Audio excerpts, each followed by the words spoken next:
এটা বিষয়েৰ বিশেষ দুগৰাকী চৰিত্ৰক লৈ আমি আজিৰ অনুষ্ঠান কৰিছো এখন জনপ্ৰিয় ধাৰাবাহিক বেহাৰবাৰী আউটপোষ্টৰ দুগৰাকী জনপ্ৰিয় অভিনেতা আৰু অভিনেত্ৰীক লৈ আমি আজিৰ অনুষ্ঠান কৰিছো যিসকল লোকে জনপ্ৰিয় ধাৰাবাহিকসমূহ উপভোগ কৰিছে অসমৰ টেলিভিছনত সেই ধাৰাবাহিকসমূহৰ ভিতৰত আটাইতকৈ জনপ্ৰিয় হৈছে এই মুহূৰ্তত বেহাৰবাৰী আউটপোষ্ট কেৱল ধাৰাবাহিকখনে নহয় ধাৰাবাহিকখনৰ লগত জড়িত প্ৰতিটো চৰিত্ৰই এই ধৰণে মানুহৰ মন চুই গৈছে যে প্ৰতিগৰাকী চৰিত্ৰৰ প্ৰতিটো ডায়লগ মানুহৰ মুখে মুখে মানুহৰ মনত সোমাই গৈছে আৰু সেয়ে আমি বাছি লৈছো বেহাৰবাৰী আউটপোষ্টৰ দুগৰাকী জনপ্ৰিয় চৰিত্ৰ সুস্মিতা আৰু মুকুতাদা আজি আমাৰ হৈতে আছে সুস্মিতা ৰূপী পাৰবিন সুলতানা স্বাগতম জনাইছো বিশেষ অনুষ্ঠান আৰু কথা লৈ বহুত বহুত ধন্যবাদ নীলোৎপল দা আজি আপোনাৰ এই অনুষ্ঠানত আমাক আমন্ত্ৰণ কৰি অনাৰ বাবে সঁচাকে বহুত ধন্যবাদ আমাৰ হৈতে আছে অতি জনপ্ৰিয় চৰিত্ৰ মুকুতাদা অৰ্থাৎ অশ্বিনী ডেকা স্বাগতম অশ্বিনী হয় বহুত বহুত ধন্যবাদ তোমাক লগতে আসাম ডক্টৰ সকলোকে আৰু অসমীয়া জনপ্ৰিয় যিসমূহ ধাৰাবাহিক আছে সেই ধাৰাবাহিকসমূহৰ ভিতৰত অভিলেখ সৃষ্টিকাৰী এখন ধাৰাবাহিক হৈছে বেহাৰবাৰী আউটপোষ্ট ইতিমধ্যে 1800 এপিসোড পাৰ কৰি গৈছে বেহাৰবাৰী আউটপোষ্টে যদি মোৰ ভুল হোৱা নাই হয়নে 1800 এপিসোড পাৰ হৈছে আৰু মই কৈছো আৰম্ভণিতে যে এই ধাৰাবাহিকখনৰ প্ৰতিটো চৰিত্ৰই মানুহৰ মন চুই গৈছে এই ধৰণে যে প্ৰতিগৰাকী অভিনেতা অভিনেত্ৰীৰ প্ৰতিটো প্ৰায় প্ৰতিটো যি সংলাপ হেয়া মানুহৰ মুখে মুখে মানুহৰ মনত সোমাই গৈছে পাৰবিন আজি যেহেতু অনুষ্ঠানত আছা মোৰ হৈতে আৰু কথা অনুষ্ঠানত সকলো দৰ্শকে চাই আছে আমাৰ এই বিশেষ অনুষ্ঠান আৰু যি ধৰণে বেহাৰবাৰী আউটপোষ্টক তোমাক সুস্মিতা ৰূপত দৰ্শকসকলে পায় এক হাস্য ৰসৰো সৃষ্টি কৰাৰ লগতে তাৰ মাজেৰে বিভিন্ন মেছেজ দিবলৈ চেষ্টা কৰা প্ৰতিটো ক্যাৰেক্টাৰে বেহাৰবাৰী আউটপোষ্টৰ নহয় জানো সেই ক্যাৰেক্টাৰটো ৰূপায়ণ কৰাৰ ক্ষেত্ৰত সেই চৰিত্ৰটো ৰূপায়ণ কৰাৰ ক্ষেত্ৰত অসুবিধাৰ সৃষ্টি হয় নেকি কাৰণ বেলেগকে উপস্থাপন কৰা হয় ভাষাটো বেলেগ ধৰণে উপস্থাপন কৰা হয় ভাষাটোৰ কাৰণে মোৰ অসুবিধা নহয় কাৰণ মোৰ মা পাপা অৰিজিনেল কৰিমগঞ্জৰ হয় গতিকে ভাষাটো হেতু কাৰণে মোৰ বহুত ইজি হৈছে একচুয়ালি যে মোৰ ক্যাৰেক্টাৰটো মই জিতু পালো মই সুধিছিলো যেতিয়া মোৰ কাস্টিং হৈছিলে যে মই কলকাতাৰ বেংগলীটো ক'ব লাগিব নে সিলেটিটো ক'ব লাগিব তেতিয়া আমাৰ পৰিচালক ৰাজেশ দাই ক'লে যে নাই মোক এই সিলেটি ল্যাঙ্গুৱেজটো লাগিব তো মোৰ কাৰণে সুবিধাই হৈছে আৰু মই মানে যেতিয়া গাঁৱত যাওঁ গাঁৱৰ মানুহ যেতিয়া গুৱাহাটীত আহে তেওঁলোকে কেনেকুৱা মানে পুৰা শুদ্ধ অসমীয়াটো ক'ব নোৱাৰে কেনেকুৱা যেনেকুৱা তেওঁলোকে কয় ঠিক তেনেকুৱা মই সিৰিয়েলখনত ৰূপায়ণ কৰিবলৈ চেষ্টা কৰিছো নেজানো কিমান দূৰ সক্ষম হৈছো মানে তোমালোকৰ অৰিজিনেল ঘৰ যত বৰাক ভেলি কৰিমগঞ্জত মানে সেই ভাষাটোকে খুব মানে ইয়াত কোৱা হৈছে নহয় জানো গতিকে মানে মই যেতিয়া ষ্টাৰ্টিংত আহিছিলো তেতিয়া ফুল সিলেটিয়ে কৈছিলো তাৰ পাছত অলপ কে মানে বেংগলীটো বেছি কলো অসমীয়াটো কম কলো কিন্তু এতিয়া ৰিসেন্ট মই কৰি আছো অসমীয়াটো বেছি কৈছো বেংগলীটো কম কৰি আছো কিন্তু সুৰটো মানে সিলেটিয়া সুৰত কোৱা হয় নহয় জানো হেতু থাকিবই যেহেতু মোৰ ক্যাৰেক্টাৰটো তাতেই মই ডাঙৰ হোৱা আচ্ছা আমি মুকুতাৰ ওচৰলৈ যাম কিন্তু সিলেটিয়া সুৰত অকমান ডায়লগ শুনিব বিচাৰিছো হালাৰ হালা কিতা হইতাম খো এখন মানে পুরা সিলেটিত হইতাম না আধা বাংগাত হইতাম মানে মানে মই পুরা সিলেটিত কম নে আধা অসমীয়া গম পাইছো মানে ধাৰাবাহিকখনত যেনেকে কোৱা তেনেকুৱা ডায়লগৰ ৰূপত কলি হল আইজ আপনাৰ শোত আহি আমাৰ খুব ভালো লাগিছে আশা কৰিছো আপনি আগতেও আমাক এনেকা মাতি থাকিব ধন্যবাদ আমি আৰু শুনি থাকিম এই ধৰণে আচ্ছা মই মুকুতা বুলিয়ে কৈছো মুকুতা আজি কেনেকুৱা লাগিছে শোত আহি খসাকে ভাল লাগিছে মানে কি খসাছৰ বিভিন্ন জায়গাত মাতে আৰু এনেকুৱা শোবোৰত আহি লাইভ অনুষ্ঠানবিলাকতে খসাকে ভাল লাগে আৰু ভয় লাগি থাকে কাৰণ লাইভ চলি থাকেতো দেখি মানে কি তাতে ভালো লাগে আৰু ভয় লাগে তেনেকুৱা দুইটাই আছে মানে আচ্ছা মানে লাইভ হৈ থাকিলে অকমান ভয় লাগে ন যেটো হলে আৰু যেটো গলে আৰু নহয় জানো আচ্ছা তাতে আজি আমাৰ ফোন লাইনো খোলা আছে কিন্তু মোৰ কিন্তু এনেকুৱা নালাগে দে যে মুকুতাদাৰ ভয় লাগে কাৰণ মুকুতাদা হতে ইমান ষ্টেজ শ্ব' কৰি থাকে তাতে মানে হাজাৰ হাজাৰ অডিয়েন্স তেওঁলোকৰ মাজত লাইভ পাৰফৰমেন্স কৰে মোৰ এনেকুৱা ফিল নহয় যে মুকুতাদাৰ মানে ভয় লাগিব বুলি নহয় মানে একচুয়ালি কি তিনিটা কথা থাকে যে কিছুমান বস্তু ঘূৰাই নাপায় যেনেকৈ বন্দুকৰ পৰা ওলাই যোৱা গুলি ধনুৰ পৰা ওলাই যোৱা কাঁড় আৰু মুখৰ পৰা ওলাই যোৱা কথা এনেকুৱা হৈ যায় মানে কেতিয়াবা মানে জানাই নহয় মানে মুখৰ পৰা কিবা ওলা হঠাতে ওলাই যাবওতো পাৰে সেইকাৰণে বিৰাট এটা ৰিস্ক থাকি যায় মানে লাইভত সেইকাৰণে risk লাইভ থাকি যায়। শ্ব'টো ভাল লাগে ন আৰু তাতে আমি ফোন লাইনো খুলি দিছো আজি সেইটোতো আটাইতকৈ ডাঙৰ কথা মইতো ভালহে পাওঁ মই ভাল পাওঁ সুস্মিতাই ভাল পায় মই ভাল মুকুতাই পাওঁ। কেনেকুৱা পায় বা ফোন লাইন খুলি দিলে ফোন লাইন খুলি দিলে মানে ভালো লাগে মানুহৰ লগত মানে কি ডাইৰেক্টলি মনৰ কথাবিলাক পাতিব পাৰো আৰু এটা কথা ভাল লাগে কি মোৰ আটাইতকৈ মানে কি এতিয়া বেহৰবাৰীত যিটো কেৰেক্টাৰ জোৱাই ঘৰত পেট পলাই খাই থকা সঁচাকৈ মানুহে তেনেকুৱাকে ভাবে আচ্ছা সঁচাকৈ ভাবে মানে মোক কেতিয়াবা মানুহে সুধি দিয়ে যে আপুনি জোৱাইকৰ ঘৰত তেনেকুৱাকে থাকিবৰ কাৰণে আপুনি লাজ নাপায় মানে ইউটিউবতো মোক মানে বেয়াকে কয় এইটো ছোৱালী পাগল টপা একো কাম নাই তেতিয়া মানে কেৰেক্টাৰটোক লৈ মানে তেনেকুৱাকে কৈ দিয়ে মানে সঁচাটো ভাবিলো মানে কেতিয়াবা এনেকুৱা হয় নেকি যেতিয়া শ্বুটিং ছেটৰ পৰা বাহিৰত যোৱা হয় যেতিয়া বজাৰ কৰিব যোৱা বা যেতিয়া ৰাস্তাত কেতিয়াবা নিজৰ কামত যোৱা হয় তেতিয়া কয় নে গালি দিয়ে তেতিয়া এই কথাটোক লৈ যেনেকে দিয়ে মই পাইছো কিন্তু কি মই কয় পাইছো মই মানে কি কৰবাত যদি যাওঁ কিছুমান মানুহে এনেকুৱাকে কয় যেন চিৰিয়েলত দেখি থকাটো সেইটোৱে যেন খচা সেইটো বুলি ভাবিয়ে মোক কয় এই আপোনাৰ লাজ বোলা বস্তুটো অকণো নাই দেই মানে জোৱাইকৰ ঘৰত আপোনাক ইমান বেয়াকে কয় আপোনাৰ বেয়া নালাগে আপোনাক ইমানকে গালি দিয়ে আপোনাক মাৰে আপোনাক ৰাকেশে সেই ওপৰত বান্ধি থৈছিলে আপুনি কি দুখ পোৱা নাছিল মানে খচাখচিকে ভাবিলো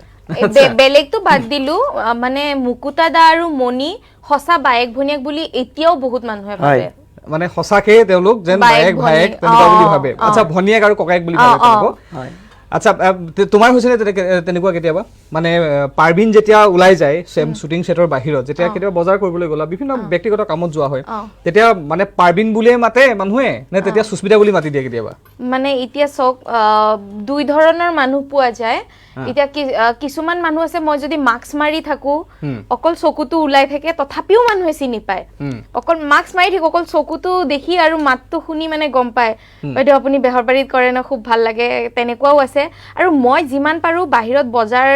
কৰিব মানে সিম্পলকে ওলাই যাওঁ যাতে মোক কোনেও চিনি নাপায় নহলে ভাল নালাগে আনিজি লাগে ন মানুহে চিনি পালে কি কম কি নকম তেনেকুৱা লাগে মই লাজ লাগে তো মই যিমান পাৰো সিম্পলকে মানে যাতে মোক কোনেও ধৰিব নোৱাৰে আৰু উইদাউট মেকআপ অলপ বেলেগো দেখি মেকআপৰ পিছত অন স্ক্ৰীন অলপ বেলেগ দেখি তো সেইটো মই ইমান প্ৰব্লেম ফেচ নকৰো আৰু শ্বুটিং কেইটা বজাৰ পৰা ষ্টাৰ্ট হয় সেটত আমাৰ কল টাইম ৰাতিপুৱা 7টা বজাত থাকে 7টাৰ পৰা সন্ধিয়ালৈকে হয় মানে কেতিয়াবা সোনকালে পেকআপ হয় কেতিয়াবা দেৰিলৈকে সেইটো ক'ব নোৱাৰো আমি মানে সপ্তাহটোৰ বেছিখিনি সময় তোমাৰ যেটো ক্যাৰেক্টাৰ সুস্মিতা যেটো তুমি কথা ক'লা যে সিলেটিয়া সুৰত ক'ব লাগে তেনেকে সপ্তাহটোৰ বেছিখিনি সময় তেনেকে কৈ থাকিব লগা হয় কেতিয়াবা বাহিৰত যোৱাৰ লগে লগে তেনেকে ওলাই যায় মুখৰ পৰা নাই নোলায় তেনেকে নোলায় হেতু অকল ড্ৰেছত ইউনিফৰ্ম জোৰ পিন্ধাৰ পিছত যেতিয়া লাইট কেমেৰা অন হ'ব তেতিয়াহে ওলায় আচ্ছা আমি ডায়লগ আৰু এটা শুনিম কিন্তু অকমান জানিব বিচাৰিছো মই মুকুতা মানে আমাৰ অশ্বিনীৰ পৰা আচ্ছা বেহাৰবাৰী আউটপোষ্ট ইমান এটা জনপ্ৰিয় এখন ধাৰাবাহিক অসমৰ টেলিভিছন ইতিহাসৰ সকলো অভিলেখ হয়তো ভংগ কৰিছে বেহাৰবাৰী আউটপোষ্ট 1800 এপিসোড পাৰ হৈ গৈছে এতিয়ালৈ ভাবিছিলানে ইমান যে মানে জনপ্ৰিয় হ'ব এখন ধাৰাবাহিক যেতিয়া অভিনয় কৰিবলৈ আহিছিলা নাই খসাকে ভবা নাই গতিকে তাৰে কাৰণে মই আমাৰ ৰাজেশ ভুয়া ছাৰদেৱ বা মনোজ শইকীয়া দেৱ বা আমাৰ কে দাম মোহন বেহৰবাৰীৰ লগত জড়িত ৰেঙনি চেনেলৰ মানে সকলোকে ধন্যবাদ জ্ঞাপন কৰিব লাগিব কাৰণ যেতিয়া মই প্ৰথম বেহৰবাৰীত আহোঁ যেতিয়া মোক মাতে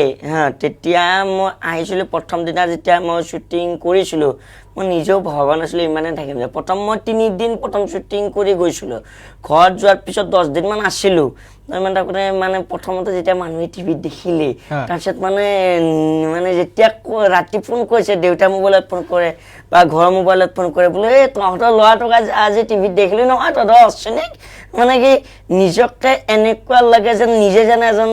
যেন প্ৰধানমন্ত্ৰীয়ে হ'ল তেনেকুৱা যেন এটা মানে ফিলিংটো তেনেকুৱা হৈছিলে তাৰপিছত যেতিয়া প্ৰথম 3 দিন টিভিত দেখাৰ পিছত যেতিয়া দেখা নাপালে মানুহবিলাকে আকৌ জানে নহয় আৰু আমাৰ গাঁৱতে ঘৰ গাঁৱৰ মানুহে কৈছে কি তহঁতৰ ল'ৰাটো টিভিত ওলাইছিল যে আৰু দেখা নোপোৱালো নিজকে ভাবিছিল আকৌ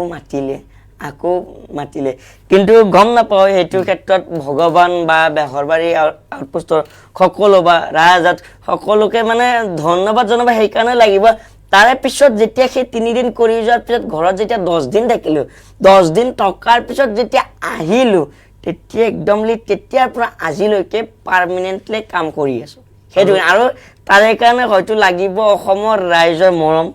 সেই আপোনালোকৰ মৰম চেনেহৰ কাৰণে হয়তো এই অশ্বিনী ডেকা আপোনালোকৰ মাজত মুকুতা ডেকা হৈ আজিও বেহৰবাৰীত থাকিব পাৰিছে এনেকুৱাকৈ সদায় আশীৰ্বাদ কৰি থাকিব সদায় মৰম চেনেহ কৰি থাকিব আৰু মানুহে মৰম দিছে কাৰণে আজি এনেকুৱা এটা পৰ্যায় পাইছে গৈ অশ্বিনী নাম পাহৰি মানুহে মুকুতা হৈ পৰিছে আৰু পাৰ্বিনৰ নামো হয়তো পাহৰি বহুতে সুস্মিতা বুলি ভাবি লৈছে ইমানে জনপ্ৰিয় হৈছে মানুহে ইমানে মৰম দিছে ঠিক আছে মই পাৰ্বিনৰ ওচৰলৈ আহিম কিন্তু তাৰ আগতে এটা মুকুতাৰ পৰা ডায়লগ লাগে আমাক ডায়লগ মানে কি ডায়লগ তেনেকুৱা ডায়লগ ঠিক আছে কেকে ছাৰ সন্মুখত আছে কিবা এটা আপোনাৰ ধৰক কিবা এটা কাজিয়া লাগিলে কেকে ছাৰৰ লগত তেতিয়া মই আপুনি ধৰক দেৰিকে শুই উঠিছে কেকে ছাৰে আপোনাক জগাই আছে আপোনাক খং উঠি গৈছে তেতিয়া এ জোৱাই তুমি মোক কিয় ডিষ্টাৰ্ব কৰি আছা মই উঠিম নহয় ভালদৰে শুব দিয়ে না সেইটো ডায়লগ আচ্ছা সুস্মিতা মানে পাৰ্বিন এটা ডায়লগ শুনিলো তাৰপিছত কথা পাতিম মোকো সিচুৱেশন দিব লাগিব আচ্ছা ঠিক আছে আমাৰ গাৰ্গদা সন্মুখত আছে গাৰ্গদাই অগাদেয়া কৰি আছে তুমি ধৰা এফালে যাব ওলাইছা যাব দিয়া নাই মানে হয়তো মিলা নাই তেওঁ এফালে তুমি যেফালে যাবলৈ গৈছা তেওঁ চাগে দুৰ্ভাগ্যজনকভাৱে সেইফালেই গৈছে তোমাৰ মানে আগভেদা দি ধৰিছে তেতিয়া কেনেকৈ ক'বা গাৰ্গদা তুমি হৰইন তাকি কি আগে পিছে আগা পিছা কৰি আছে আপোনাৰ ঘৰত সৰু সৰু মইনা জ্বলাই খোৱা কইটা আছে না সেই কইটাৰ কথা চিন্তা কৰক কি আমাৰ পিছে আগে পিছে আগ পিছ কৰি আছে এয়াই হৈছে জনপ্ৰিয় ধাৰাবাহিক বেহাৰবাৰী আউটপোষ্টৰ সুস্মিতা অৰ্থাৎ পাৰ্বিন চুলতানা আৰু মুকুতা অশ্বিনী ডেকা আজি আমাৰ সৈতে আৰৰ কথাত লাইভ আছে দুয়োগৰাকী আমি কথা পাতি থাকিম ডায়লগ শুনি থাকিম আৰু সেটত এওঁলোকে কি কৰি থাকে শ্বুটিঙৰ যেতিয়া অফ টাইম থাকে সেইখিনি সময়ত কি কৰি থাকে আৰু আৰৰ কথা যিহেতু আৰত বহুতো কথা আছে সকলো কথা সুস্মিতাই ক'ব মুকুতাৰ আৰৰ কথা মুকুতাই ক'ব সুস্মিতাৰ আৰৰ কথা এটা চমু বিৰতি ল'ম বিৰতিৰ পাছত আমি পুনৰ উভতি আহিম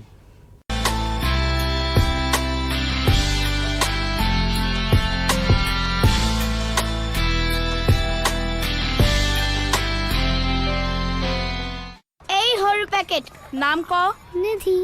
আপোনাৰ নাম কি ডাঙৰ पैकेट ভিতৰৰ পৰা যিমান ষ্ট্ৰং আপুনি টাইপ কৰি তুলিছে এতিয়া ভিতৰৰ পৰা সিমানেই ষ্ট্ৰং হৈ পৰিব তাইৰ স্মাইল নতুন কোলগেট ষ্ট্ৰং টিথৰ সৈতে য'ত আছে আমিনো শক্তি ই দাঁতৰ নেচাৰেল কেলচিয়াম বৃদ্ধি কৰাত সহায় কৰে আৰু দাঁত কৰি তোলে ভিতৰৰ পৰা ষ্ট্ৰং পুৱাৰ ৰদালিৰ সোমবাৰৰ অতিথি আহি আছে কণ্ঠশিল্পী গীতালী পুৱা 7 বজাৰ পৰা 8 বজালৈ কেৱল আসাম টকছত লাইভ আসাম টকছৰ আন এক ত্বৰান্বিত গতি অপ্ৰতিৰোধ্য অনিৰুদ্ধ অপৰিহাৰ্য আমি বিচাৰিম হেঁপাহৰ সেউজীয়া প্ৰসাৰিত কৰিম চেতনাৰ পৰিধি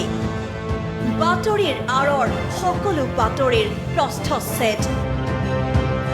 আপোনাৰ খবৰ আপোনাৰ বাবে নতুন গতি নতুন ত্ৰুটি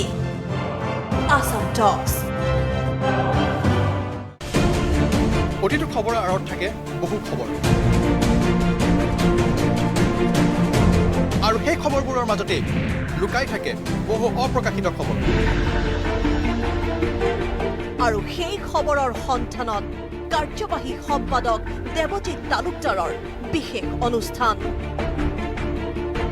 খবৰৰ খবৰ প্ৰতি সোমবাৰে নিশা 8 বজাত কেৱল আসাম টকছত আমি প্ৰতিদিনে